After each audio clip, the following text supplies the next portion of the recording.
আমাদের সেই শক্তিশালী অর্থনীতি যদি আমরা ফিরে পেতে চাই, বর্তমানে এই পুঁজিবাদী অর্থনীতি ব্যবস্থা ছুঁড়ে ফেলে দিয়ে ইসলামিক অর্থনীতি ব্যবস্থা আমাদেরকে ফিরে যেতে হবে, যার ফলে আমরা কী হবে অর্থনীতিভাবে আমরা স্বয়ংসম্পূর্ণ কিন্তু হতে পারবো। এই নীতিগত পরিবর্তন না এনে শুধুমাত্র চেহারাগত চেঞ্জ আনে। আগেও কিন্তু আমরা দেখতে পেয়েছি কি হাসিনার মন্ত্রিপরিষদ ছিল, এখন কিছু উপদেষ্টা মণ্ডলীর পরিষদ হয়েছে। আগেও কিন্তু ছাত্রনেতারা বিভিন্ন জায়গায় ঘুরে ঘুরে বক্তব্য প্রদান করতো, এখনও কিন্তু ছাত্রনেতারা ঘুরে ঘুরে কিন্তু বক্তব্য প্রদান করতেছে। এইগুলা শুধুমাত্র এই চেহারা চেঞ্জ দিয়ে কিন্তু আসলে দেশের মানুষের ভাগ্যের কোনো চেঞ্জ হবে না। দেশের মানুষের ভাগ্যের তখনই চেঞ্জ হবে যখন আমরা আসলে এই নীতিগত সিস্টেমিক পরিবর্তনটা নিয়ে আসতে পারবো।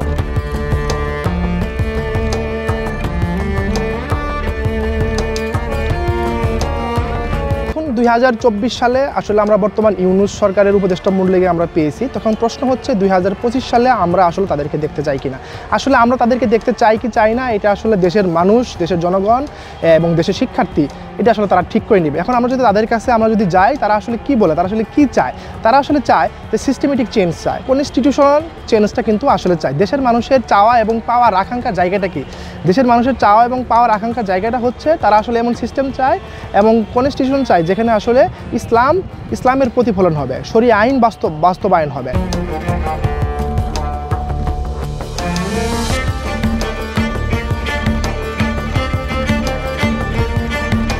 তাহলে 2025 সালে যে রাজনৈতিক দল আসলে এই ইসলামিক চেঞ্জ, ইসলামিক সিস্টেম, শরীয়ত আইন অর্থাৎ খিলাফত জীবন ব্যবস্থা আসলে বাস্তবায়ন করতে চায়, তাদের হাতে ক্ষমতা হস্তান্তর করে দিয়ে তারা তাদের পূর্বের দায়িত্বে ফিরে যাবে, এটাই দেশের মানুষের চাওয়া এবং একজন ঢাকা বিশ্ববিদ্যালয়ের শিক্ষার্থী হিসেবে এটা আমার চাওয়া।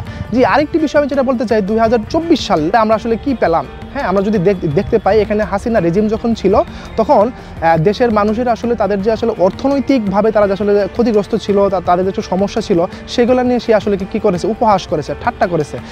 সেখানে টিভিতে মাইকে বসে বলেছে যে আসলে পেঁয়াজ ছাড়াও নাকি রান্না করা যায়, হ্যাঁ কুমড়ো খেয়েও নাকি থাকা যায়, মাংসের বদলে নাকি আসলে কাঁঠাল খেলেও হয়। তাহলে এই যে মানুষজন যখন আসলে তাদের অর্থনৈতিকভাবে তারা আসলে ক্ষতিগ্রস্তের ভিতরে ছিল তখন তাদেরকে নিয়ে হাসি ঠাট্টা করেছে। এই জন্য কিন্তু আসলে এই হাসিনা রেজিমকে কিন্তু আসলে মানুষ কী করেছে, ঘৃণা করেছে। এবং সে কি বলেছে যে সে সময়ের সিন্ডিকেট নাকি অনেক শক্তিশালী, সিন্ডিকেট নাকি ভাঙা যায় না। এবং সে এই যে মানুষজন অর্থনীতিভাবে আসলে ক্ষতিগ্রস্ত হয়েছে, অন্যতম রিজন হচ্ছে ওয়ার্ল্ড ব্যাংক, IMF আমাদের এই কৃষি পণ্যগুলোর উপরে বিভিন্ন ধরনের শর্ত চাপিয়ে দিয়ে আমাদের অর্থনীতি তারা কিন্তু আসলে দুর্বল করে ফেলেছে।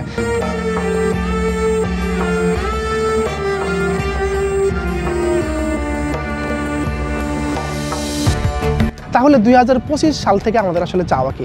2025 সাল থেকে আমাদের চাওয়া এই বর্তমান পুঁজিবাদী অর্থনীতি ব্যবস্থার ফলে যে সিন্ডিকেট ক্রিয়েট হয়, এই বর্তমান পুঁজিবাদী অর্থ ব্যবস্থা থাকার ফলে ওয়ার্ল্ড ব্যাংক, IMF আমাদের উপর যে শর্ত আরোপ করে দিয়ে আমাদেরকে আসলে তারা দুর্বল করে ফেলতেছে।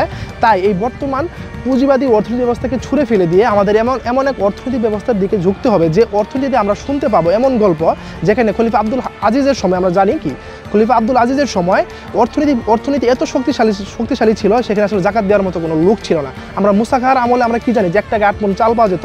আমরা গল্প শুনেছি কি পুকুর ভরা মাছ কিন্তু আমরা আসলে পেতাম। তাহলে আমাদের সেই শক্তিশালী অর্থনীতি যদি আমরা ফিরে পেতে চাই, বর্তমানে এই পুঁজিবাদী অর্থনীতি ব্যবস্থা ছুঁড়ে ফেলে দিয়ে ইসলামিক অর্থনীতি ব্যবস্থা আমাদেরকে ফিরে যেতে হবে, যার ফলে আমরা কী হবে অর্থনীতিভাবে আমরা স্বয়ংসম্পূর্ণ কিন্তু হতে পারবো।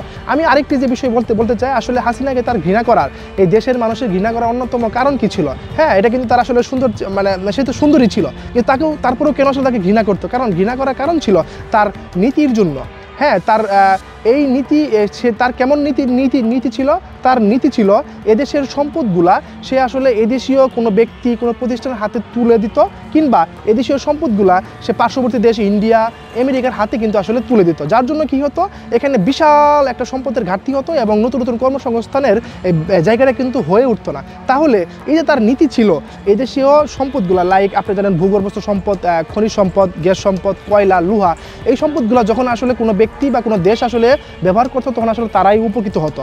তাহলে এই যে এই নীতিগত চেঞ্জের জায়গাটা কিন্তু আমাদেরকে নিয়ে আসতে হবে। 2025 সালে আমরা আসলে এমন নীতি দেখতে চাই যে নীতিতে আসলে হাসিনা যে কাজগুলো করে গেছে সেই কাজগুলো আর থাকবে না।